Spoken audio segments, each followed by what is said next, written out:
Hey guys, Nazori here. I'm going to be going over how to get started with Planetary Interaction. Now the first thing we need to know is what is required to get started with PI.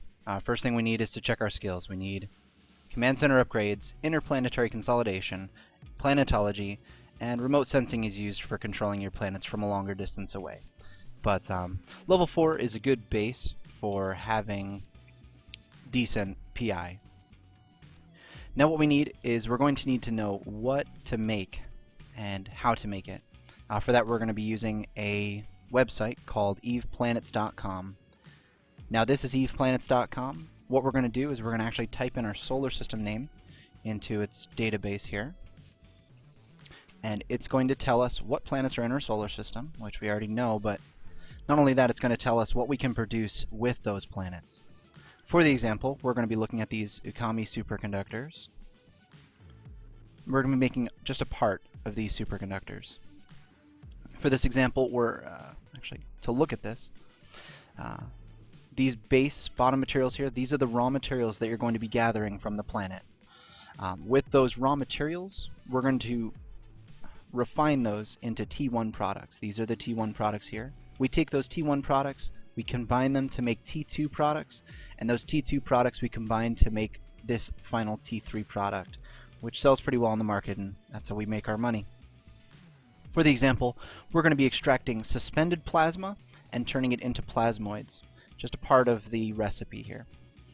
So back to our little guy floating in space. What we need is, to get started, a command center and a ship large enough to hold a command center. For the example, I've actually already placed a command center on our storm planet. So we're going to go ahead and view the storm planet in planet mode. There is our command center sitting on the storm planet.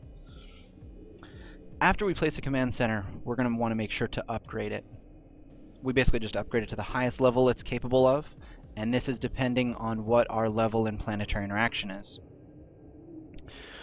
Once we've upgraded it, we'll be capable of putting down a certain amount of extractors and factories. So first things first, we need to put our main hub down. This is our storm launch pad. This is where all of our materials get routed to, and also what makes us capable of sending our materials to the customs office, picking them up with a ship. Now, with this command center here, you want to make sure you're not putting down a storage facility. Storage facilities do not have the capability of launching materials into space. Anyways, we've placed our launch pad down. Now we need to extract materials. We're going to create a storm extractor control unit. Now we want to make sure we place it near a hot spot of material. We're looking for suspended plasma here. So we're going to go ahead and select suspended plasma from our scan menu. And we see that there's a pretty good amount of suspended plasma up on this top region over here. So we take our extractor, make sure the circle is within a good range of some of this plasma. Right there should be fine. After we've put it down and submitted it, we can now start this extractor. We're going to survey for materials. For the example, I'm just going to place 3 extractor heads here. The more heads, the more you're going to bring in. We're going to select our plasma. It's going to show us where the plasma is. You want to make sure you have it on a good spread around the material. Now the trick to the extractor is the longer you set the duration for, now this is the duration it's going to run automatically for. The longer you set the duration, you're going to get less and less materials per hour. With, for example, this 9-day, 20-hour cycle, we're only going to get 6,900 units per hour. If we set it to a good 1 day, we're going to get around 20,000 units. We're going to go ahead and leave it at 1 day. This means that every day, we're going to have to tell this extractor to continue extracting. But there we are. We've installed it and submitted it, so the extractor is now extracting suspended plasma. Now we need to get our plasma over to our launch pad. For that, we're going to need to create a link. So we hit create link, create one between the 2 objects. Now not only do we need a link, but we actually need to tell the products to go to the launch pad. So we're going to create a route. Here's our suspended plasma. It tells us it's not routed. We're going to create a route to the launch pad. After we submit it, we're going to notice there's these dotted lines here. Those dotted lines are indicating that there is a product going from the extractor to the launch pad. Now we need to refine those products. So what we're going to do is we're going to make a basic facility.